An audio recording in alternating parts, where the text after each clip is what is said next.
Ya sobat, kita sudah bersama dengan Pak Tony yang merupakan pengacara keluarga almarhumah. Ada Pak Radiman juga. Kita akan bercerita banyak di sini tentu saja. Tapi lepas dari ini, saya mau tanya, betul bahwa Pak Radiman itu sempat dijemput ya Pak ya? Dijemput sama aparat polisi setelah kasus ini viral kembali. Saya sempat dijemput, ya, betul. Betul nih Pak ya. Ya. Oke, dibawa kemana Pak? Dibawa ke Mabes. Mabes Polri. Iya. Jam berapa dan berapa lama diperiksa? Dijemput jam 10. Jam 10 malam. Iya, jam 10 malam. Oke. Ya, tiba sampai sana jam 12 sampai jam setengah 3. Oke, setengah 3 dini hari ya Pak ya? Iya. Oke. Dan waktu itu ada pertanyaan apa aja Pak? Seputar pertanyaan ini bisa Kak ceritain sedikit? Ya, pertanyaan sekitar almarhum aja. Oh, oke. Gitu.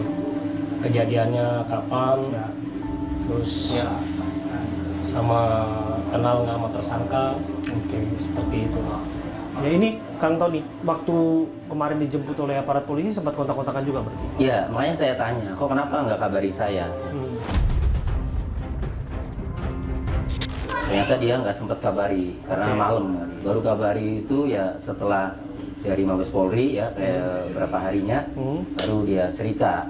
Ini kaitannya dengan dugaan pemerasannya ya berarti? Setelah muncul rame dugaan pemerasan yang melibatkan oknum polisi itu, nah mungkin ya tentu Paminal ini menanyakan, Iya. artinya kasusnya mulai dari kasus pokoknya, nah, mungkin juga ya terkait ada hal-hal yang kaitannya hubungan dengan pengacara tersangka ya. Ya dalam hal ini kan ada perdamaian kan itu. Ada pemberian-pemberian yang disampaikan dari keluarga tersangka. Saat takziah, kemudian juga di hari berikutnya memberikan bantuan lah Iya. kepada anak dari almarhumah gitu ya. Betul. Sampai pada akhirnya ada kesepakatan 300 juta rupiah. Betul. Gitu. Kami harus mendalami ini kembali Pak Tony. Masakan iya kasus pembunuhan harus berakhir perdamaian? Jadi saya dihubungi oleh Pak Radiman itu ya. Itu tanggal 27 April. 27 April. Iya. Ini beberapa Berarti hari. 4 hari setelah kejadian. Oke. Pak Radiman menghubungi saya itu justru menceritakan ini keluarga atau pihak pengacara tersangka ini sering datang kemari. Dan dia sudah terlanjur menerima uang-uang kebaikan dari pihak tersangka. Belakangan dia minta damai. Lalu dia konsultasi ke saya. Konsultasi itu jangan sampai kan ini kasus seperti ini Pak, bagaimana? Saya tidak ngerti kalau saya tidak mau damai, saya bisa diperkarakan nggak? Karena sudah nerima uang sampai 30 juta gitu. Oke. Oh, maunya bagaimana? Saya bilang kalau mau pakai saya kan itu. Nah ini pembunuhan loh, nggak bisa damai. Ya saya bilang itu. Ya sudah, kita cek dulu nih di kepolisiannya, sudah sampai mana tahapnya. Nah dia semacam beban, kalau ini lanjut, ini harus mengembalikan uang 30 juta. Sehingga kesimpulannya, Pak, kalau saya terima damai bagaimana? Damai tidak ada masalah, tapi ingat, ini lanjut kasus. Karena ini pasal pembunuhan yang diterapkan sesuai dengan surat panggilan, ya.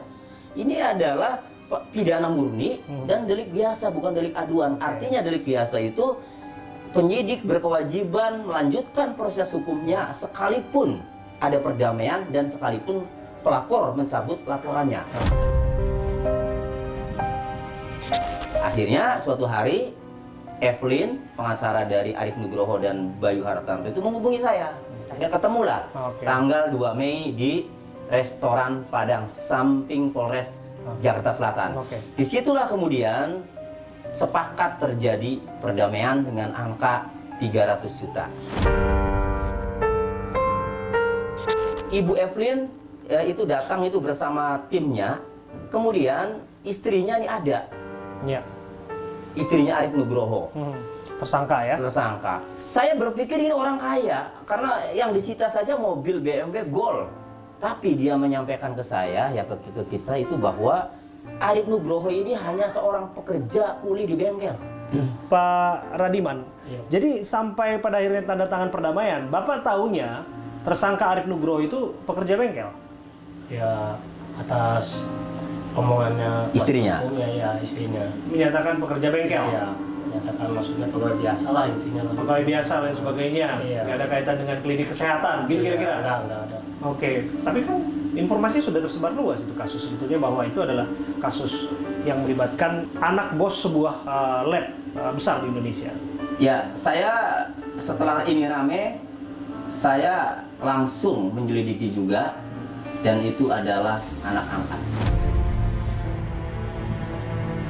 Itu anak angkatnya? Ya, terlepas diangkat secara resmi melalui penetapan pengadilan atau Ya. tidak, sudah seperti anak sendiri. Dan dari dua tersangka, Arif Nugroho dan Bayu itu justru memang yang punya adalah yang kaya ya Arif Nugroho.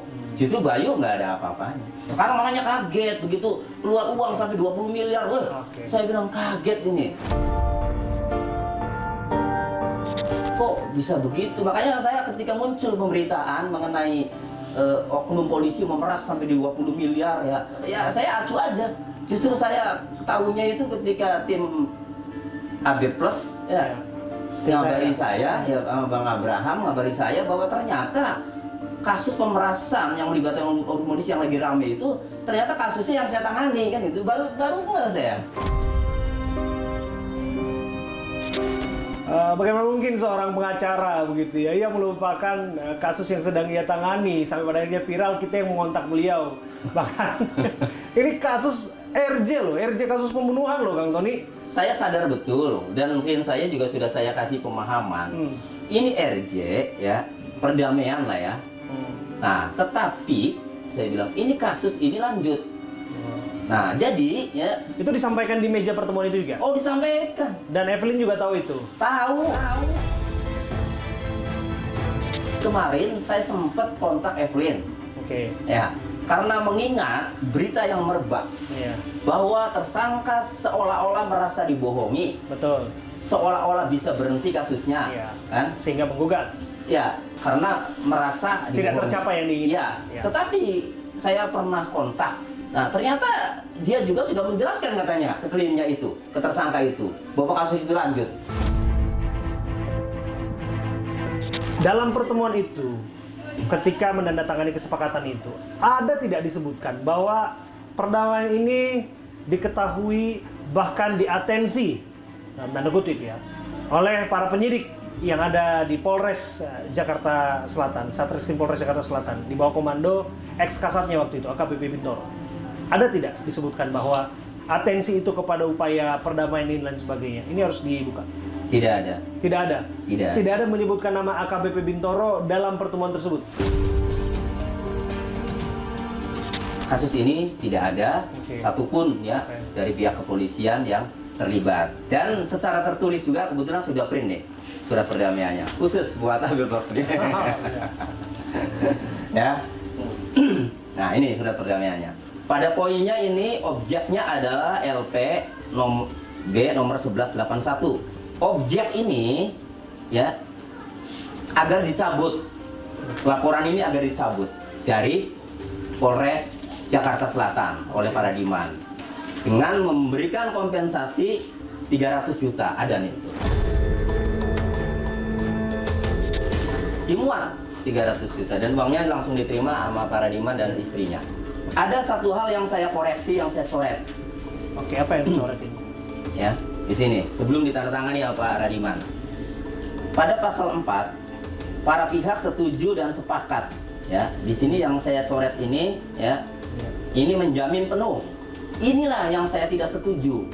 Kenapa? Karena saya sadar betul perkara ini perkara pembunuhan. Ya. Ya, sudah ramai pula, tidak akan mampu, tidak akan mau penyidik menghentikan. Jadi kalau ini ditandatangani tanpa dikoreksi, seolah-olah dia menjamin setelah ditandatangani perdamaian ini, dia menjamin kasus ini berhenti kan itu. Ya tidak bisa, itu kewenangan penyidik untuk menghentikan dan melanjutkan. Coret dia mau, dimarah tuh oleh pihak para Diman dan pihak dia si Arif Nugroho kan itu. Nah, ini ditandatangani oleh Sebelumnya ini Radiman saja, karena Arif Nugroho tidak ada dong di lokasi. Betul. Di restoran Padang itu. Nah, kemudian ditandatangani oleh Radiman, ditandatangani oleh saksi, ini ya, 2 orang. Kemudian dibawa ini. Nah, di bawah itulah Evelyn ini mengajak saya ya untuk menghadap penyidik. Saya tidak mau. Kenapa tidak mau? Kan dalam obrolan itu kita langsung cabut ya. Kita ke sana menghadap penyidik sama-sama, sekalian minta tanda tangan Arif. Iya. Kita langsung cabut. Saya dalam hati, oh ini pengacara kayak pengalaman enggak ya? Nggak bisa langsung dicabut itu. Tapi lagi-lagi saya sudah yakin bahwa ini kasus lanjut. Ada 2 yang tanda tangani saat itu, 1 perdamaian, yang kedua pencabutan laporan. Oh, ini surat pencabutan Iya. ya. Di sini kita lihat nih, surat permohonan pencabutan LP Ditujukan kan. tertuju kepada Kapolres Jakarta Selatan di Jakarta. Ini atas nama Pak Radiman. Oke, kalau surat begini biasanya langsung masuk ke Kapolres. Biasanya Iya. yang dilakukan itu ada 2. Ada bisa melalui penyidik, Iya. dititipkan, tetap nanti diserahkan ke pimpinan Oke. Kapolres. Ada juga melalui itu SIUM. Tapi Nah, untuk kasus ini loh, Restoratif Justice yang sudah sempat dirilis kasusnya, kasus yang kaitannya dengan pembunuhan, ada narkoba temuan di sana, ada senjata api, yang kasus yang mendapatkan atensi publik yang cukup tinggi. Menurut Anda seharusnya memang ini tertuju kepada Kapolres dan diketahui oleh Kapolres Jakarta Selatan. ya bukan diketahui tetapi ditujukan ya. Ditujukan Ya, kepada Kapolres ditujukan. Jakarta Selatan. Jadi saya sempat tanya kepada Evelyn, dia bolak-balik. Nah, itu sedang memasukkan Oke. permohonan restoratif justice ini yang dilampirkan dengan permohonan pencabutan, laporan dan perdamaian itu melalui SIUM resmi. Nah, Kapolres ini tinggal Kapolres lah yang menentukan, yang memutuskan apakah dikabulkan atau tidak. Setelah pada akhirnya Anda melihat disebutkan AKBP Bintoro menerima sejumlah uang. Terlepas benar atau tidak, ya, wah sampai 20 miliar, kaget. Itu yang pertama. Kaget yang kedua, ilmu advokat sama ilmu polisi itu sama. Bahwa pasal yang sedang ditangani ini, sedang disidik ini, perkaranya, ini perkara delik biasa, pidana murni, bukan delik aduan. Ya, kalau ada uang, logikanya berarti ada deal-dealan. Lah kok berani gitu loh. Belakangan justru Evelyn yang dilaporkan untuk kasus dugaan penyuapan. Menurut Anda apa yang terjadi? Ya, sah-sah saja, biar terang benerang. Karena kalau tidak dilaporkan, kasus ini akan ngambang. Ya ini kan menjadi pertanyaan, siapa yang aktif kan?